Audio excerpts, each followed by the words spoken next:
আন্দোলনকারীদেরকে নৃশংসভাবে গুপ্ত হত্যা করা হলো এবং বিভিন্ন আন্দোলনকারীদেরকে যে বাজেভাবে আহত করা হয়েছে, হত্যা চেষ্টা করা হয়েছে, সেটার প্রতিবাদে সেই হত্যাগুলোর বিচার চেয়ে এবং সকল শিক্ষার্থীদের নিরাপত্তা চেয়ে আমরা আজকে 5 দফা দাবি নিয়ে আজকের এই সংবাদ সম্মেলন ডেকেছি সম্মিলিত বেসরকারি বিশ্ববিদ্যালয় চট্টগ্রাম প্ল্যাটফর্ম থেকে।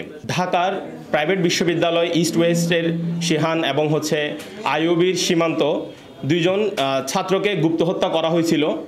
অলমোস্ট এখন 4 থেকে 5 দিন হচ্ছে, কিন্তু আমরা এখনও পর্যন্ত প্রশাসনের কোনো কার্যক্রম দেখতে পাইনি। তো হত্যার শুরুর দিকে অনেকের কাছে মনে হয়েছিল এই গুপ্ত হত্যাগুলো হয়তো বিচ্ছিন্ন কোনো ঘটনা, কিন্তু বিগত কয়েকদিন ধরে প্রতিদিন আমরা কোনো না কোনো জায়গায় হত্যাকাণ্ডের ঘটনা শুনছি।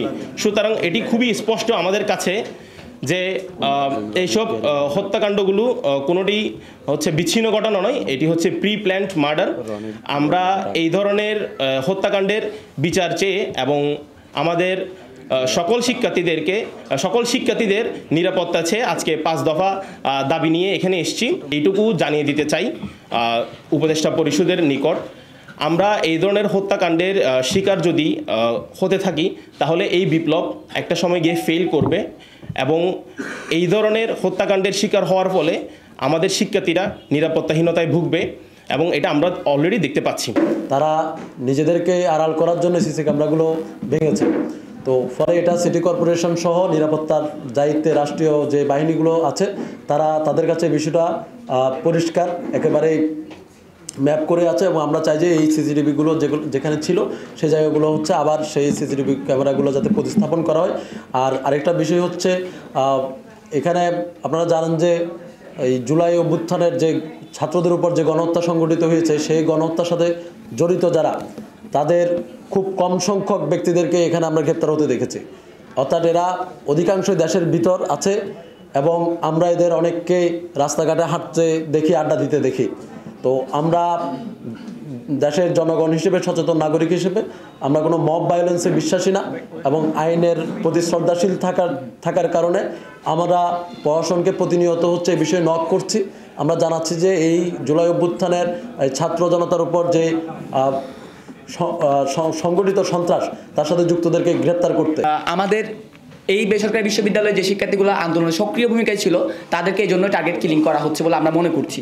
এর বাইরেও ভারতীয় আধিপত্যের বিরুদ্ধে যখন লিখছে, ভারতীয় আগ্রাসনের বিরুদ্ধে যখন আমরা আমাদের যে সক্রিয় ভূমিকায় থাকা আন্দোলনকারীরা ফেসবুকে লিখছে, তখন দেখা যাচ্ছে একটা মহল থেকে তাদেরকে গুপ্তভাবে হামলা করা হচ্ছে, গুপ্ত হত্যাকাণ্ড করা হচ্ছে। হামলার কথাটা এই জন্য আসছে কারণ এই গত কিছুদিনে হত্যাকাণ্ডের পরবর্তী সময়ে আমরা বিভিন্ন জায়গা থেকে খবর পেয়েছি বিভিন্ন বিশ্ববিদ্যালয়ের শিক্ষার্থীরা যারা আন্দোলনের সামনের ভূমিকায় ছিল তাদেরকে হামলা করা হচ্ছে। তো আমরা সম্মিলিত বেসরকারি বিশ্ববিদ্যালয় চট্টগ্রামের পক্ষ থেকে 5 দফা দাবি আজকে দিচ্ছি। প্রাইভেট বিশ্ববিদ্যালয়ে অনেক প্ল্যাটফর্ম থাকতে পারে বা অনেকগুলো প্ল্যাটফর্ম আছে যারা এই বর্তমান হত্যাকাণ্ড বা বর্তমান যেই অপ্রীতিকর পরিস্থিতি বিরাজমান এগুলো নিয়ে কথা বলতেছে। তো সবাই এইসবের সংগতি প্রকাশ করতেছে। তবে আমাদের সবারই নির্দিষ্ট একটা পরিচয় আছে যেটা আপনারা অনেকেই জানেন। তবে আমরা এখানে এসেছি বেসরকারি বিশ্ববিদ্যালয়ের প্রতিনিধি হিসাবে, যেহেতু আমরা দেখেছি যে জুলাই বিপ্লবে সবচেয়ে গুরুত্বপূর্ণ ভূমিকা রাখা বেসরকারি বিশ্ববিদ্যালয় যারা স্টেক হোল্ডারের ভূমিকা ছিল তাদেরকে টার্গেট কিলিং মাধ্যমে হত্যা করা হচ্ছে। পাশাপাশি তাদের জীবনকে হুমকির মুখে ফেলে দেওয়া হচ্ছে। পাশাপাশি দেশের জনগণ কেউ এই হত্যাকাণ্ড নিরাপদ না। তো সুতরাং আমরা বেসরকারি বিশ্ববিদ্যালয়ের পক্ষ থেকে আজকে আমাদের এই সংবাদ সম্মেলন